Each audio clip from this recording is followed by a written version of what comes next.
Hello friends, welcome to UPSC prime time NCERT review series में आज हम बात कर रहे हैं कक्षा 8 की इतिहास विषय के एनसीईआरटी के दूसरे चैप्टर पर।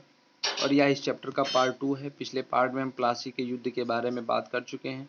प्लासी की जंग इसलिए महत्वपूर्ण मानी जाती है क्योंकि यह कंपनी की पहली बड़ी जीत थी भारत में। 23 जून 1757 को मुर्शिदाबाद में प्लासी में यह युद्ध हुआ था। मीर मदान को प्लासी का शहीद कहा जाता है। और इसके अतिरिक्त जो राजद्रोही थे उसमें मीर जाफर, यर लतीफ़ खान और राय दुर्लभ से। फिर 28 जून 1757 को अंग्रेजों ने अंततोगत्वा क्या किया, मीर कासिम को नवाब बना दिया। लेकिन जल्दी कंपनी को इस चीज़ का एहसास होने लगा कि कठपुतली नवाब बनाने का रास्ता भी इतना आसान नहीं है, क्योंकि कठपुतली नवाब हमेशा कंपनी के इशारों पर नहीं चलते थे। तो आखिरकार उन्हें भी अपनी प्रजा की नज़र में सम्मान और संप्रभुता का दिखावा तो करना ही पड़ता था। ऐसे में कंपनी क्या करती, तो जब मीर जाफर ने कंपनी का विरोध किया तो कंपनी ने परेशान होकर के उसे हटा दिया और मीर कासिम को नवाब बना दिया गया। तो मीर कासिम को नवाब बनाया गया 1760 में। और इसके बाद जब मीर कासिम ने भी इनको परेशान किया और इनका विरोध किया, तो कुल मिलाकर के कंपनी और मीर कासिम के बीच में एक युद्ध हुआ बक्सर की लड़ाई में 1764 में। तो जो 1764 में बक्सर की लड़ाई हुई उसमें न सिर्फ मीर कासिम लड़ रहा था, बल्कि मीर कासिम के साथ दो और सेनाएं लड़ रही थी, जिनमें एक अवध के नवाब की सेना थी शुजाउद्दौला की, और इसके अतिरिक्त जो मुगल सम्राट थे शाह आलम द्वितीय, उनकी सेना भी लड़ रही थी। ऐसे में तीनों सेनाएं लड़ रही थी एक साथ, और दूसरी ओर से अंग्रेजी सेना लड़ रही थी। अंग्रेजी सेना का नेतृत्व कौन कर रहा था, ये एक इंपॉर्टेंट क्वेश्चन है जो कई बार पूछा गया। तो अंग्रेजी सेना का नेतृत्व कर रहा था हेक्टर मुनरो। तो अंग्रेजी सेना का नेतृत्व कर रहा था हेक्टर मुनरो, जबकि तीन संयुक्त सेनाएं लड़ रही थी, अवध के नवाब की, बंगाल के नवाब की, बंगाल के पूर्व नवाब की, और इसके अलावा दिल्ली के बादशाह की। तो ऐसे में तीनों सेनाओं ने जब हेक्टर मुनरो के नेतृत्व में वापस लड़ाई लड़ी, तो कुल मिलाकर के बंगाल से बाहर किया गया मीर जाफर को जब दोबारा नवाब बनाया गया, तो बक्सर की लड़ाई में फिर उसे हारना पड़ा। और कंपनी ने अब और ज़्यादा इलाके और ज़्यादा कमाई के चक्कर में फिर तमाम सारी और जो नई चीज़ें थी वो की। फिर 1765 में मीर जाफर की मृत्यु हो गई, और तब कंपनी के इरादे पूरी तरह से बदल गए। अब कंपनी ने कठपुतली नवाबों के खराब अनुभव को देखते हुए क्लाइव ने ऐलान किया कि हम खुद ही नवाब बनेंगे। तो क्लाइव ने क्या कहा कि अब हमें खुद ही नवाब बनना पड़ेगा। 1765 में किसकी मृत्यु हुई, तो 1765 में मृत्यु हुई मीर कासिम की। आखिरकार 1765 में ही फिर मुगल सम्राट ने कंपनी को बंगाल का दीवान नियुक्त कर दिया। तो आखिरकार जब क्या हुआ 1765 में मुगल सम्राट जो था उसने क्या किया कि कंपनी को ही बंगाल का दीवान नियुक्त कर दिया था। उसके बाद में दीवानी मिलने के कारण फिर कंपनी को बंगाल के जो विशाल राजस्व संसाधन थे उन पर नियंत्रण प्राप्त हो गया। इस तरह कंपनी की तमाम सारी जो पुरानी समस्याएं थी वो हल होती हुई चली गई। अब कंपनी के अफसर जो थे वो नवाब बन गए। इसके बाद में खुद जो रॉबर्ट क्लाइव था उसने भारत में बेहिसाब दौलत इकट्ठी करी, और 1773 में जब वह इंग्लैंड से मद्रास अर्थात जो अब चेन्नई है वहां से जब वह 18 साल की उम्र में आया था, तो जब 1767 अर्थात 1767 में जब वह 2 बार नवाब बना और हमेशा के लिए भारत से रवाना हुआ, तो उसकी दौलत 4,01,102 पाउंड के बराबर थी। तो हम अंदाजा लगा सकते हैं कि वो कितना अमीर हो गया था जब वो भारत से वापस इंग्लैंड लौटा। फिर 1772 में ब्रिटिश संसद में उसके ऊपर भ्रष्टाचार के आरोप लगे। हालांकि उसे बरी कर दिया गया, लेकिन 1774 में फिर उसने सुसाइड अटेम्प्ट कर लिया। और कंपनी के फिर फैलते शासन के बारे में अगर हम बात करें तो 1777 से 1857 के बीच में जो ईस्ट इंडिया कंपनी थी उसने भारतीय राज्यों पर कब्जे की प्रक्रिया को देखें अगर हम, तो कुछ महत्वपूर्ण बातें सामने आती हैं। बक्सर की लड़ाई जब 1764 में हुई तो कंपनी ने जो भारतीय रियासतें थी उनमें तमाम रियासतों में क्या किए कि अपने रेजिडेंटों को उन्होंने तैनात कर दिया, और सहायक संधि लॉर्ड वेलेजली से जिसका बड़ा संबंध है वो भी थोपी जाने लगी। और उसके बाद में क्या हुआ कि सहायक संधि तभी से धीरे धीरे करके इन फोर्स में आने लगी, और सेना के जो सहायक सेना होती थी उसका रखरखाव, कंपनी का पैसा, सारी चीज़ें भारतीय शासकों को भी अदा करनी पड़ती थी।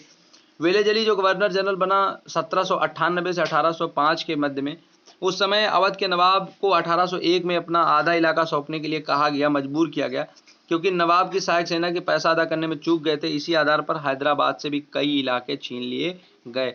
तो कुल मिलाकर के अगर हम देखें तो जब वेलेजली आया है और वेलेजली के आने के बाद में फिर तमाम सारी परिस्थितियां बदल गईं, और सहायक संधि के नाम पर तमाम सारे राज्यों से उनके बड़े बड़े हिस्सों को हड़प लिया गया। बात करते हैं टीपू सुल्तान के बारे में, जिसे शेर मैसूर कहा जाता है। तो जब कंपनी अपने राजनीतिक टकराव हितों पर खतरा उसे दिखाई दिया तो उसने प्रत्यक्ष सैनिक टकराव का भी रास्ता अपनाया, और दक्षिण भारत में जो मैसूर था उसके उदाहरण से हम इस बात को बहुत अच्छे से समझ सकते हैं।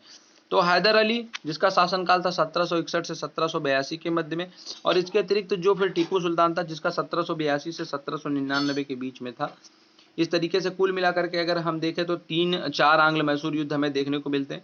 पहला 1767 से 1769 के बीच में, फिर दूसरा 1780 से 1784 के बीच में, फिर 1790 से 1792 के बीच में, और फिर उसके बाद में 1799 में। इस प्रकार से 4 युद्ध हमें देखने को मिलते हैं जो हैदर अली टीपू सुल्तान के बीच में हुए हैं, जिनमें अंतिम युद्ध में फिर टीपू सुल्तान युद्ध लड़ते हुए मारा जाता है और मैसूर पर अंग्रेज अपना कब्जा कर लेते हैं। तो ये तमाम सारे युद्ध हुए। मैसूर के साथ अंग्रेजों की 4 बार जंग हुई है।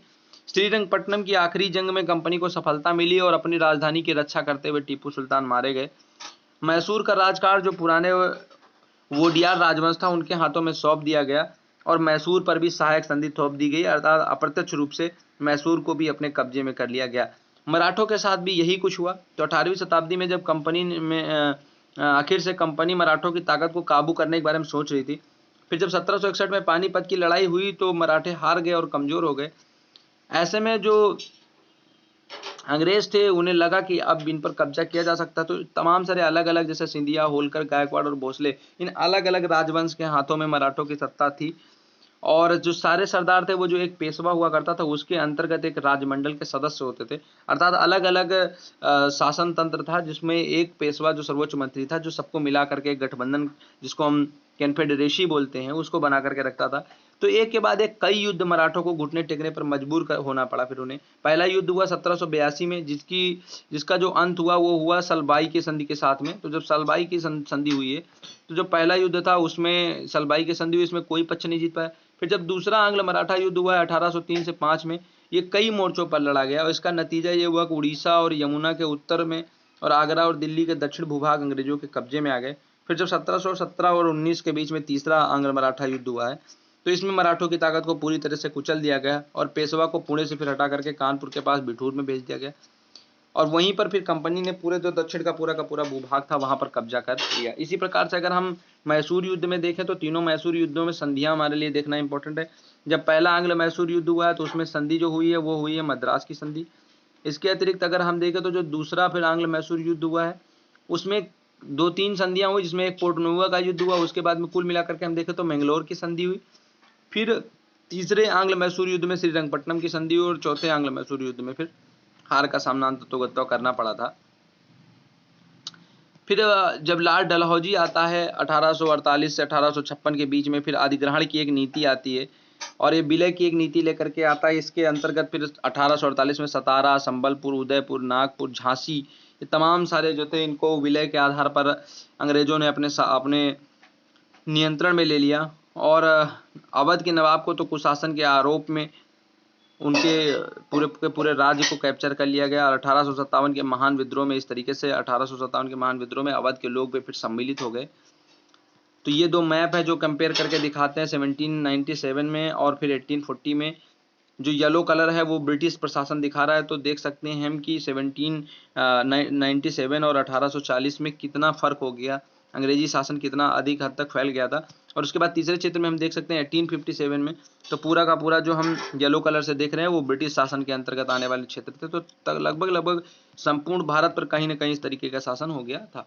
नए शासन की स्थापना की बात करें तो governor general Warren Hasting 1773 to 1785, इसने बहुत सारे महत्वपूर्ण व्यक्तियों में से ये जो काम थे कंपनी की ताकत में बढ़ाने वाले, उसमें से वारेन हेस्टिंग का समय आते आते कंपनी ने बंगाल, मद्रास, बम्बई, ये तमाम सारे स्थान ऐसे थे जहां पर उन्होंने अपनी सत्ता को स्थापित कर लिया था। 1772 में एक नई व्यवस्था की भी स्थापना की गई। इस व्यवस्था में प्रावधान था कि हर जिले में 2 अदालतें होंगी, तो फौजदारी अदालत होगी और दीवानी अदालत होगी। दीवानी अदालतों का मुखिया जो होगा वो यूरोपीय जिला कलेक्टर होगा। मौलवी और हिंदू पंडित उनके लिए भारतीय कानूनों की व्याख्या करेंगे, और फौजदारी जो अदालतें होंगी वो अभी भी काजी और मुफ्ती के अंतर्गत ही रहेंगी, लेकिन वे भी कलेक्टर की निगरानी में काम करेंगे। तो ये सारे काम हुए 1772 में। इसके बाद में फिर तमाम सारी चीज़ें इस तरीके से चलती रही, कंपनी ने अपनी फौज भी बढ़ाई और 1820 के दशक तक आते आते युद्ध की तकनीकी बदलने लगी, तो कंपनी की सेना में घुड़सवारों की ज़रूरत कम होने लगी और बाद में फिर जो बंदूकदार सिपाही थे उनकी अधिक आवश्यकता महसूस होने लगी। ऐसे में बंदूकदार सेना का बड़ा एक भाग अंग्रेजी सेना में शामिल होने लगा, उसमें उसका परिवर्तन होने लगा। इसका निष्कर्ष ये है कि ईस्ट इंडिया कंपनी एक व्यापारिक कंपनी के रूप में भारत में आई और भौगोलिक औपनिवेशिक शक्ति धीरे धीरे बनते बनते फिर क्या हुई कि धीरे धीरे तकनीक आने के साथ प्रक्रिया तेज हुई और समुद्र मार्ग से भारत में पहुंचने के जो 7-8 महीने का समय लगता था, जैसे जैसे वो कम हुआ वैसे वैसे नियंत्रण भी अंग्रेजों का, ब्रिटिशर्स का बढ़ता गया। 1857 तक भारतीय उपमहाद्वीप के करीब 63% भूभाग और 78% आबादी पर कंपनी का सीधा नियंत्रण स्थापित हो चुका था, यानी कि पूरा का पूरा जो मेजर पोर्शन था उस पर अंग्रेजी जो प्रशासन था उसका कब्जा हो चुका था। तो इस तरीके से अगर हम देखें तो ये तमाम सारी चीज़ें नहीं, जो तमाम सारा परिवर्तन रहा वो हमें दिखाई देता है। एक कंपनी जो व्यापार करने के लिए आई वो कैसे प्रशासन में बैठ गई, तो उसमें मराठा युद्ध, मैसूर युद्ध, इसके अलावा फिर जो युद्धों को जीतने के बाद में प्लासी का युद्ध, बक्सर का युद्ध, ये 4 युद्ध हमारे लिए इंपॉर्टेंट है। इन युद्धों में होने वाली संधियां, नेतृत्व करने वाले नेतृत्वकर्ता हमारे लिए इंपॉर्टेंट है। फिर किस प्रकार से जो कंपनी थी इन युद्धों में जीतने के बाद में किस प्रकार से उन्होंने प्रशासन पर नियंत्रण अपना हासिल किया और जो सहायक संधि प्रणाली रही और इसके अलावा राज्य हड़प विलय की नीति रही, उन नीतियों ने किस प्रकार से अंग्रेजों को प्रशासन में और अधिक हद तक स्वायत्तता हासिल करने में मदद करी, अपने राज्य को बढ़ाने में मदद करी। ये तमाम सारी चीज़ें हैं जो हमें इस चैप्टर से जानने को मिलती हैं। तो इस चैप्टर को देख करके आप अच्छे से तैयार कर लें और इससे जुड़ी हुई चीज़ों को अच्छे से पढ़ लें। फिर थोड़ी देर में हम इससे जुड़े हुए प्रश्नों को हल करेंगे। Thank you so much. Thanks for watching.